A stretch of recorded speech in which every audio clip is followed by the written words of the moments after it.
एक समय की बात है। किसी गांव में एक साहूकार और उसकी पत्नी रहती थी। उनके 3 बच्चे भी थे।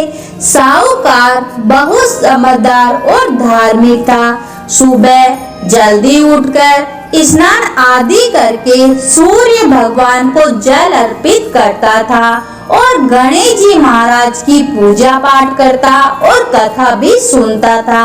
जबकि साहूकारनी इसके विपरीत एक आलसी महिला थी।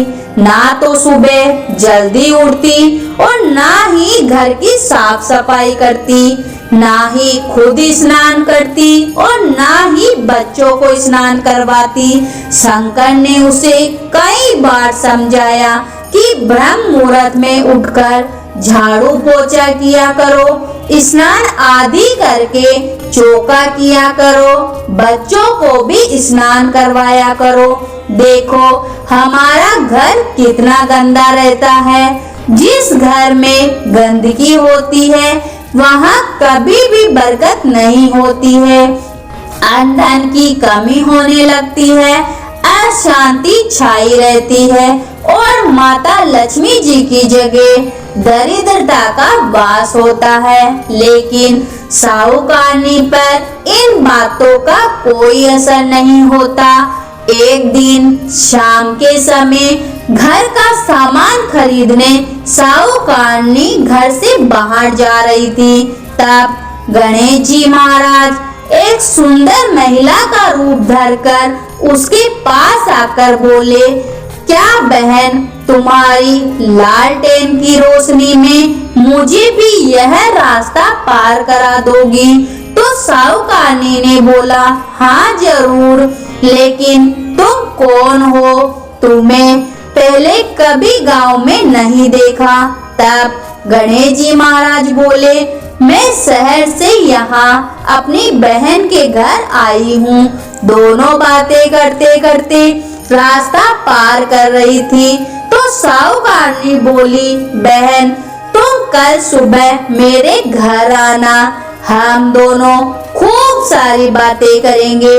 अगले दिन गणेश जी महाराज साहूकारनी के घर पहुँचे और घर की दशा को देखकर बोले, क्या बहन तुम घर की साफ सफाई नहीं करती? घर कितना गंदा हो रहा है, चौका भी गंदा पड़ा है, बच्चों ने भी गंदे कपड़े पहने हैं। तब साहूकारनी बोली, बहन मुझे साफ सफाई करना बिल्कुल भी अच्छा नहीं लगता है। तब गणेश जी महाराज बोले, तुम एक बार मेरे कहने से घर को साफ तो करो, तुम्हें सब अच्छा लगने लगेगा। गणेश जी महाराज बताते गए और साहूकारनी ने घर का सारा काम करती गई। घर की सारी साफ सफाई कर चूल्हा लीपा और बच्चों को नहला धुलाकर साफ कपड़े भी पहनाए। फिर साहूकारनी ने खुद नहाई और साफ सब कपड़े पहनकर तैयार हो गई। इस तरह गणेश जी महाराज एक औरत का रूप धरकर रोज साहूकार के घर आते और उससे घर की अच्छे से साफ सफाई करवाते। इस तरह कई दिन बीत गए। साहूकार यह देखकर बहुत खुश हुआ। घर में साफ सफाई रहने से, गणेश जी महाराज की पूजा करने से घर में बरकत होने लगी। घर में अन्न धन के भंडार भर गए। साहूकारनी पड़ोसन के घर आई और उसकी तरक्की को देखकर नहीं रह पाई और उससे पूछने लगी कि अचानक तुम्हारे दिन कैसे फिर गए? साहूकारनी बोली, मेरी एक सहेली है, वह रोज आती है और मुझसे घर की साफ सफाई करवाती है। गणेश जी महाराज को भोग लगवाकर फिर कथा भी करवाती है।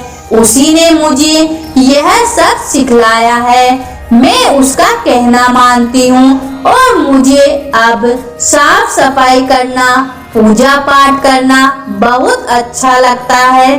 तब वह बोली, ऐसी कैसी सहेली है जो रोज घर आती है और तुझे साफ सफाई करवाती है? कल उसे रोकना और हमें भी उससे मिलवाना। दूसरे दिन जब गणेश जी महाराज आए तो साहूकारनी ने उन्हें जाने नहीं दिया और बोली, बहन, मेरी पड़ोसन ने मुझे कल ताना मारा था कि कैसी सहेली है जो तेरी रोज आती है और चली भी जाती है, तेरे घर रुकती क्यों नहीं है? आज तो मैं तुम्हें जाने नहीं दूंगी, अब तुम इस चौकी पर बैठ जाओ। तब गणेश जी महाराज बोले, बहन, मैं तो राजा महाराजा के घर भी नहीं बैठती, तो तेरे घर कैसे बैठूं? पर साहूकारनी तो नहीं मानी और हाथ पकड़कर गणेश जी महाराज को चौकी पर बैठा दिया। तब गणेश जी महाराज ने उसे साक्षात दर्शन दिए।